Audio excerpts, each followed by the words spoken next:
May gusto ka bang sabihin? Tanong ni Denver kay Liam na mapansin niya na kanina pa to patingin-tingin sa kanya at hindi mapakali. Ha? Ano kasi eh. Kakamot-kumot sa ulo na sagot ni Liam. Ano ba kasi yan? Tanong pa ulit ni Denver. May itatanong sana ako sa'yo, sagot ni Liam. Naghihintay naman si Denver nang sasabihin pa ni Liam. Yung maid of honor ng kasal ninyo, sino yon? Nakangisi pang tanong ni Liam kay Denver. Napaisip naman si Denver kung sino yon at naalala niya na ang best friend niya ni Angeline na si Beatrice. Bakit mo tinatanong? Ito naman ang damot. Sige na, sino nga yun? Pangulit pa ni Liam sa kaibigan. Si Beatrice yon, best friend ni Angeline. Sagot na lamang ni Denver.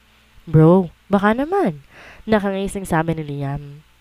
What? Sagot ni Denver. Pakilala mo naman ako. Para naman may love life na rin ako. Sagot ni Liam. Liam, mabait yun. Hindi yun pwede sa'yo. Bale, walang sagot ni Denver. Grabe ka naman sa akin, bro. Parang gusto mong sabihin na masamang tao ako ah. Sige na kasi. Pangulit pa ni Liam. Napabuntong hininga na lamang si Denver sa kakulitan ng kaibigan niya. Fine, susubukan ko. Sagot ni Denver. Ngiti-ngiti naman si Liam. Napansin na kasi niya talaga si Beatrice nung kasal na Angeline at Denver. Nahiya lamang siyang lumapit sa dalaga nung araw na yun.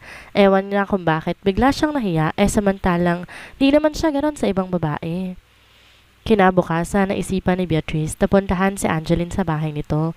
Total naman, Sabado ngayon, aayain na rin sana niya tong magpunta sa mall. Pagkarating ni Beatrice sa tapat ng bahay ni Angeline, agad naman siyang pinagbuksan ng guard doon. Hey, anong ginagawa mo rito? Tanong ni Angeline kay Beatrice habang pababa siya ng hagdan. Tinawag kasi siya ng madaling araw ng kanilang kasambahay dahil dumating nga daw si Beatrice. Wala lang, makikitambay lang ako dito sa mansyon nyo, tapos aayain na rin kitang mag-mall. Kasi naman girl, simula na mag-asawa ka, nakalimutan mo na ata na may best friend kang walang kasama kapag pumupunta sa mall. Mahabang sentimiento ni Beatrice, habang napakaganda pa ng pagkakaupo niya sa mahabang sofa ni na Angeline. Bakit hindi ka nagsasabi na gusto mong magpasama? Alam mo naman na busy ako sa trabaho. Sagot ni Angeline. Busy sa trabaho o busy sa asawa? Ay, pang-aasar pa ni Beatrice. Ewan ko sa'yo. Sagot ni Angeline. Habang nagkukwentuhan naman silang dalawa, nakarinig sila ng sunod-sunod na bosina sa labas ng kanilang bahay. Maya-maya'y pumasok ang kanilang kasambahay. Sino po yon, Manang? Tanong ni Angeline. Si Sir Liam po, ma'am. Tatawagin ko lamang po si Sir Denver. Sagot ni Manang Helen. Tinanguan naman to ni Angeline, kaya naman agad dong umakyat sa taas ng kanilang bahay para tawagin si Denver. Pagtingin naman ni Angeline sa kaibigan niya ay nakita niya na nagli-lipstick na ito. Hoy, ano nangyayari sa'yo? Nagtatakang tanong ni Angeline kay Beatrice dahil aligagana to sa pag-retouch ng kanyang mukha. Si Liam yun, diba? Oh my God, wait lang! Sagot ni Beatrice habang nag-aayos ng kanyang sarili. Okay lang ba itsura ko? Tanong pa niya kay Angeline. Natatawa naman si Angeline sa ikinikilos ni Beatrice. Beatrice, relax. Kung makakilos ko dyan, akala mo ikaw ang sadya dito ah. Tatawa-tawang sagot ni Angeline. Inirapan naman siya ni Beatrice. Palibhasa kasi nadiligan ka na kaya ka ganyan. Sagot ni Beatrice. Lalo namang natawa si Angeline. Ano nga, okay lang ba? Tanong pa niya. Oo, okay na. Huwag ka naman masyado magpaka-obvious dyan. Tatawa-tawa pa rin na sabi ni Angeline. Sakto naman bumaba si Denver ng hagdan. Beatrice? Sabi ni Denver. Oh, hi Denver. Sabi ni Beatrice. Iiling-iling naman si Angeline dahil biglang naging mahinhin si Beatrice. Makikitambay lang daw siya, Denver. Hindi ko pa nasasabi sa'yo dahil wala naman siyang pasabing narating siya ngayon. Sabi pa ni Angeline kay Denver. Tumangot-tango naman si Denver. It's okay. Nandyan pala si Liam. Bigla ring sumulpot dito ngayon eh. Hindi ko rin alam kung anong sadya nun. Sagot ni Denver. Tumango-tango naman si Angeline at paglingon niya sa kaibigan, ngiting-ngiti na ito at parang kinikilig pa nang marinig na nandyan nga si Liam. Naglakad naman na palabas ng bahay nila si Denver para puntahan ang kaibigan niya nang bigla na ring sumulpot sa kanilang bahay nang walang pasabi. Pagpasok naman nila Denver at Liam sa loob ng bahay nila Denver, gulat na gulat naman si Liam na makita niya si Beatrice doon. Iiling-iling naman si Denver dahil natulala na lamang ang kaibigan niya kay Beatrice. Samantalang si Beatrice naman napatitig din kay Liam pagkapasok ng mga to sa loob ng bahay nila Denver. Natatawa naman si Angeline sa naging reaksyon ng dalawa. Nabanggit na kasi sa kanya ni Denver na tinatanong ni Liam kung sinong kanilang maid of honor at mukhang interesado to kaya nabanggit na rin ni Angeline na ganoon din si Beatrice. Dahil tinanong din ito kung sino yung best man nung kasal nila. Tumikim naman si Denver nang di pa nagsasalita ang dalawa. Ahem, Liam, si Beatrice nga pala, best friend ni Angeline? Beatrice, si Liam nga pala, best friend ko. Pagpapakilala ni Denver sa dalawa. Hi, sabi ni Liam, sabay lahat ng kamay niya kay Beatrice. Hello, nakangiti ng sagot ni Beatrice, sa kanya tinanggap ang pakikipagkamay ni Liam. Lumipat naman ang pwesto si Denver at pumunta siya sa tabi ni Angeline. Ngingiti-ngiti silang dalawa dahil di na nakagalaw pa ang mga ito at nanatiling hawak ni Liam ang kamay ni Beatrice. Baka gusto niyong umupo na dalawa, sabi ni Denver. Bigla naman bumalik sa wisyo ang dalawa at naghihiyang nagtungo ng ulo si Beatrice at pagtingin niya kay Angeline ang aasarang tingin sa kanya nito. Dahil tanghali pa lamang, nagpaluto na lamang sina Angeline at Denver na makakain nila para sa tanghalian. Pagkatapos silang kumain, saglit na iniwan muna ni na Angeline at Denver sina Liam at Beatrice dahil magpapalit lamang daw muna sila ng damit dahil nagkayaan na silang magpunta sa mall. Naiwan naman si Liam at Beatrice na nagkakailangan pa. Hi Beatrice, sabi ni Liam. Umiti naman si Beatrice dito. Hello, sagot ni Beatrice. Pwede rin ba kitang maging kaibigan? Kanda o talpa na sabi ni Liam. Of course, sagot ni Beatrice. Habang wala pa sina Denver at Angeline, nagkakwentuhan na sina Liam at Beatrice at nagkapalitan na rin sila ng kanilang mga cellphone number. Let's go, sabi pa ni Denver pagkababa nila ng hagdan ni Angeline. Agad naman na tumayo sina Beatrice at Liam, saka sila pumunta sa kanilang mga sasakyan para pumunta sa mall.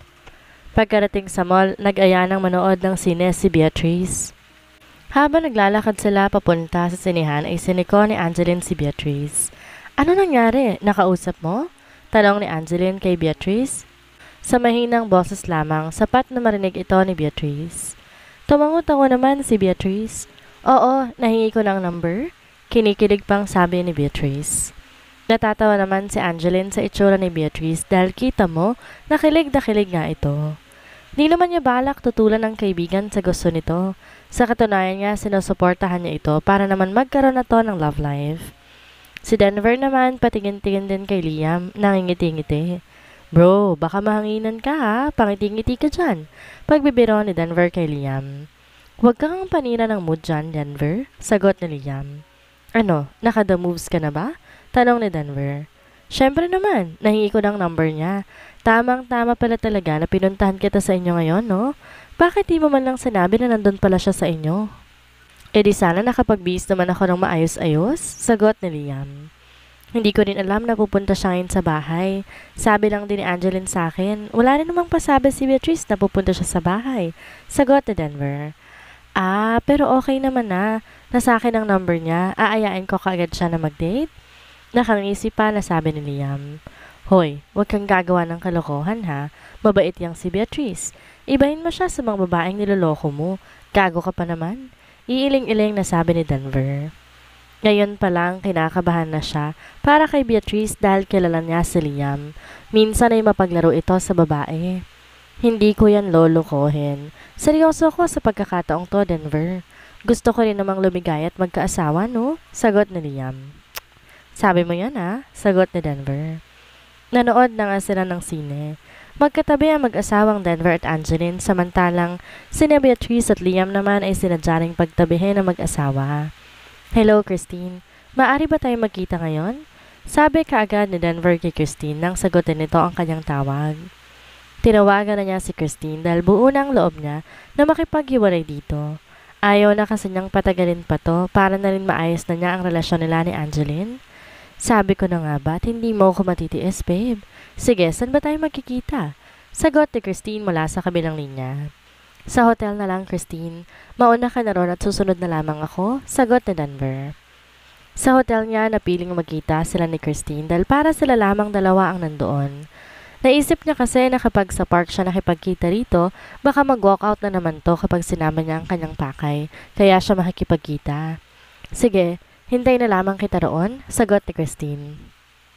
Pagka-off naman ang tawag, ngiti-ngiti naman si Christine dahil sa wakas, makikipagkita na ulit sa kanya si Denver. Miss na niya ito kaya dali-dali na siyang nag-ayos ng kanyang sarili para makapunta na siya kaagad doon sa hotel kung saan sila palagi nagkikita noon ni Denver. Bago pumunta si Christine sa hotel, dumaan pa muna siya sa isang coffee shop at umorder ng pagkaing dadalhin niya sa hotel. Pagka-order niya, agad na rin naman na siyang pumunta sa hotel. Matyaga naman niyang hinintay si Denver doon. Hi babe! Ngiting-ngiti pa na sabi kaagad ni Christine kay Denver pagkapasok nito sa loob ng kanilang room. Dali-dali pa siyang lumapit dito at agad kinawit ang kanyang braso sa leg ni Denver. Akmang hahalikan na sana niya ito pero biglang nag-iwas na mukha si Denver at tinawakan siya sa kanyang braso. Tinanggal ang pagkakapulupot nito sa kanyang leeg. Christine, let's talk?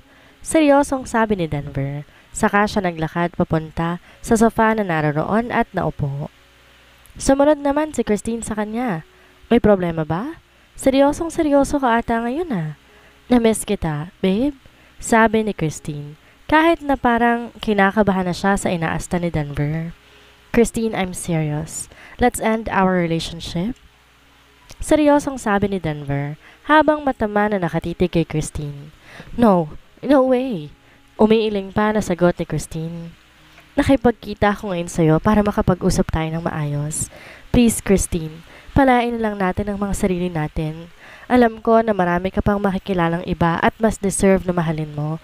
Hindi katulad ko na may asawa na, sabi pa ni Denver.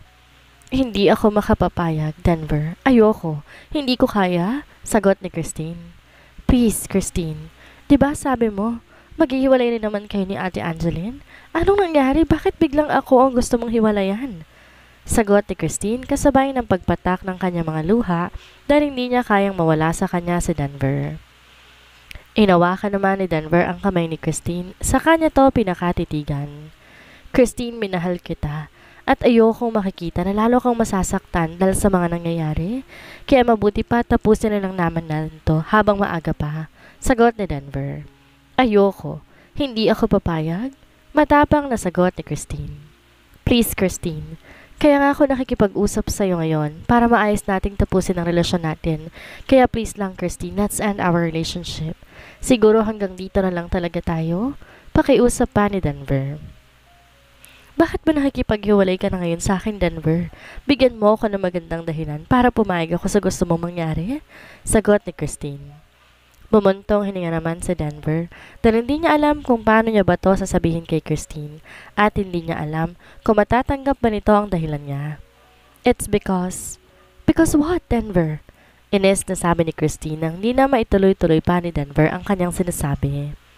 Napabuga na lamang ng hangin si Denver sa kanyang bibig bago nagsalita. Dahil gusto ko nang ayusin kung anumang namamagitan sa amin ni Angeline. Gusto ko nang bumuo ng pamilya kasama siya. Sagot ni Denver at bigla naman nang siyang natigilan nang bigla siyang sampalin na malakas ni Christine. At talagang pinagpalit mo ako sa sarili kong kapatid, Denver? Grabe ka, Denver! Kaya ayokong makasal ka nun kay Ate Angeline dahil hindi malabo na mahulog ka talaga sa kanya. Denver, talaga bang minahal mo ko? Bakit gano'n na lang kadali sa yung tapusin ang 5 taon nating relasyon? Umiiyak na sabi ni Christine. Minahal kita, Christine. Totoo yun. Sa loob na 5 taon natin magkarelasyon, ikaw lang ang minahal ko. At hindi ko pinagsisihan yon. Pero iba na kasi ngayon. May asawa na ako, Christine. Sorry, hindi ko alam na mangyayari to. Hindi ko alam kung paano to nangyari o kailan to nagsimula. Pero mahal ko na si Angeline. Kaya gusto kong maayos na makipaghiwalay sa'yo.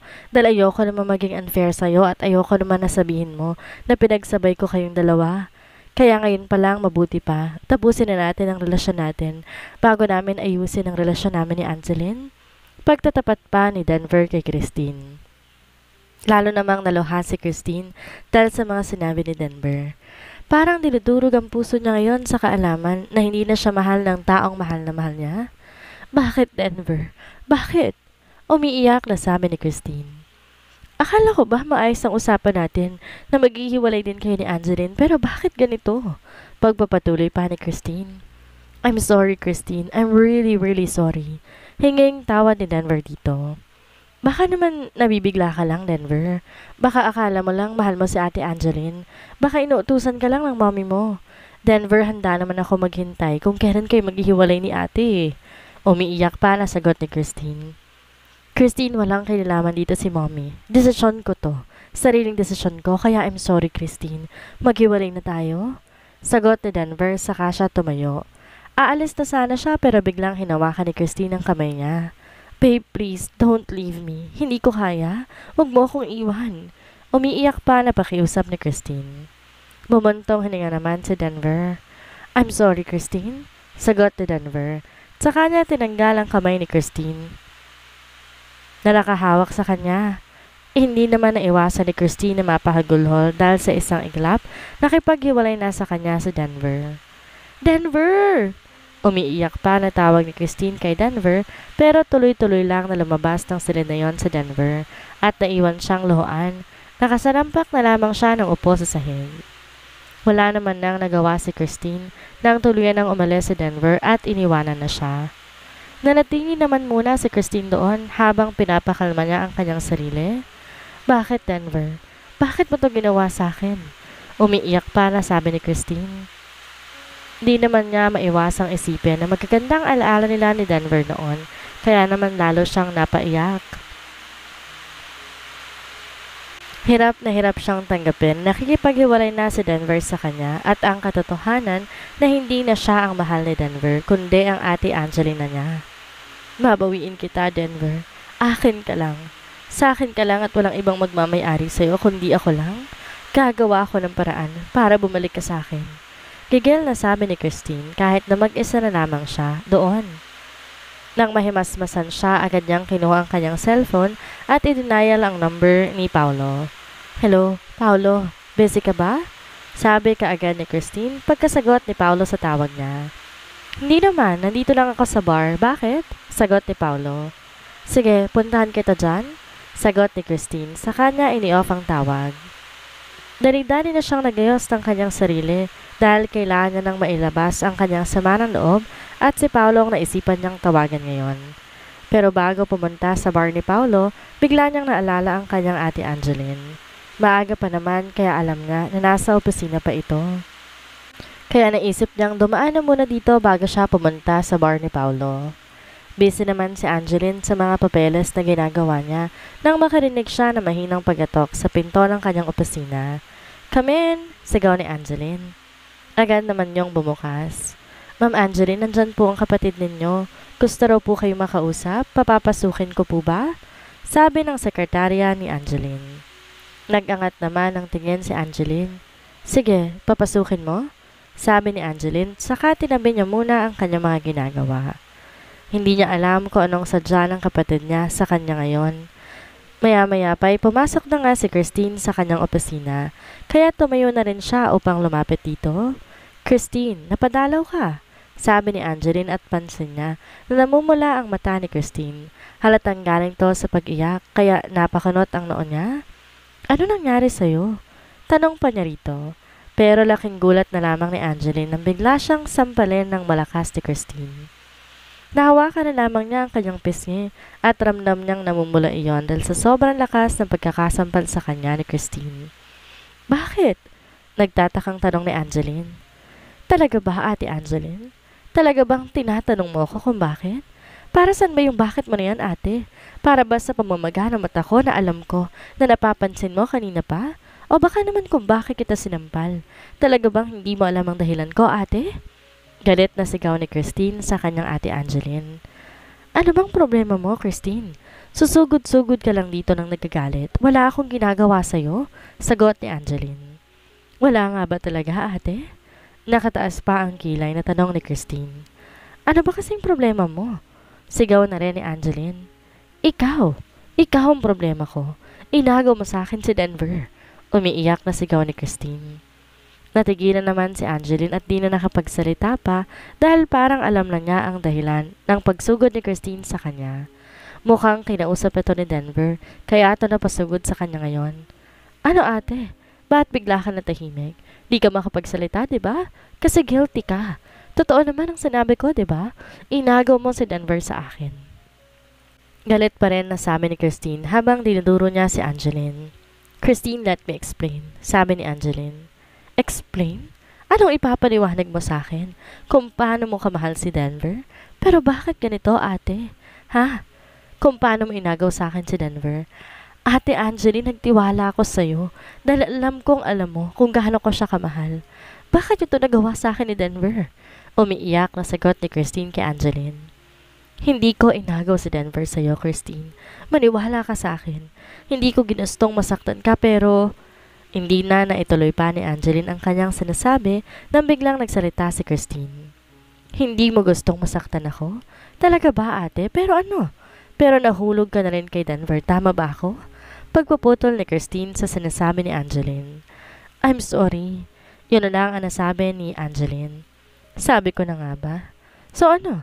Mahal mo na rin si Denver, ate? Mahal mo na rin ba ang taong mahal ko? Tanong pa ni Christine. Di naman makapagsalita si Angeline. Sumagot ka, Ante Angeline. Ano? Mahal mo na rin ba si Denver? Sigaw pa ni Christine.